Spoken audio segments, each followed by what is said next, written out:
సబ్బాష్ shalom and good morning everyone. పరిశుద్ధులైన Elohim బిడ్డలందరికీ sabbath యొక్క ఆశీర్వాదముల చేత మిమ్మలను మీ కుటుంబాలను పరమ తండ్రి వర్ధిల్లజేసి ఆశీర్వదించునుగాక. మీ సంతానమును భూమి యొక్క దేశము ఉన్నసములు ఎక్కించునుగాక. ఆమేన్. సో మనం ఈ దిన కృపావాక్యం చూసుకుందాము. పరిశుద్ధులైన ఎలోహిం బిడ్డలారా, ఇర్మియా గ్రంథము 32వ అధ్యాయము 27వ వచనం. నేను యెహోవాను, సర్వశరీరులకు ఎలోహింను, నాకు అసాధ్యమైనది ఏదైనా ఉండునా. ఎవరు చెప్తున్నారు? ఇర్మియా ప్రవక్త ద్వారా పరమలోకపు తండ్రి చెప్తున్నాడు, నేను సర్వశరీరులకు ఎలోహింను, సర్వశరీరులకు నేను దేవుడను, నేను సృష్టికర్తను. కాబట్టి నాకు అసాధ్యమైంది ఏదైనా ఉన్నదా అనగా, బిడ్డలారా, ఆ పరలోకపు తండ్రి ఎంత మాత్రము పక్షపాతి కాదు, ఎంత మాత్రం పక్షపాతి కాదు. ఈ విషయాన్ని ఎవరు చెప్తున్నారు? ఆయన ఎంత మాత్రం పక్షపాతి కాదని పేతురు గారు కొర్నేలియస్ గారి ఇంటి వద్దకు పంపించబడినప్పుడు నేను నిజంగా తెలుసుకున్నాను, ఎలోహిం పక్షపాతి కాడని అని ఆ 10వ అధ్యాయం 36వ వచనంలో చెప్తాడు. ఇది అందరికీ మనకు, ఎందుకంటే క్రైస్తవం నుంచి వచ్చాం కాబట్టి మనందరికీ తెలుసు, యేసుక్రీస్తు అందరికీ ప్రభువు అని. అయితే యాషువా మెస్సయ్య అందరికీ ఎలోహిం, యాషువా మెస్సయ్య అందరినీ ఏలువాడు, యాషువా మెస్సయ్య అందరినీ పరిపాలించువాడు. కాబట్టి అన్యజనులని, ఆయనకు పక్షపాతం లేదు బిడ్డలారా.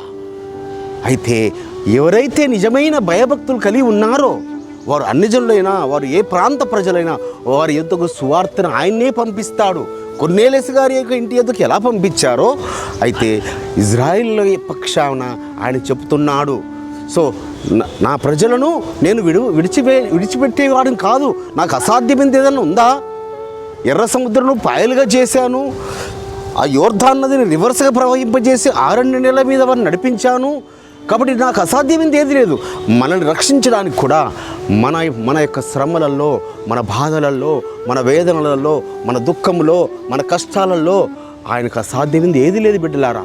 నువ్వు నిజంగా అనారోగ్యంతో బాధపడుతున్నావా? చాలా కాలం నుంచి నీ బిడ్డలు నీ మాట వినడం లేదా? లేక నీ భర్తని నీ మాట వినడం లేదా? నీ భార్య నీ మాట వినడం లేదా? నీ తోబుట్టులు నీ మాట వినడం లేదా? ఆయనకు అసాధ్యమైనది లేదని నువ్వు విశ్వసించినట్టయితే ఆయన కార్యాలు చేస్తాడు. ఆ కార్యాలను కనులారా మీరు చూచెదరుగాక.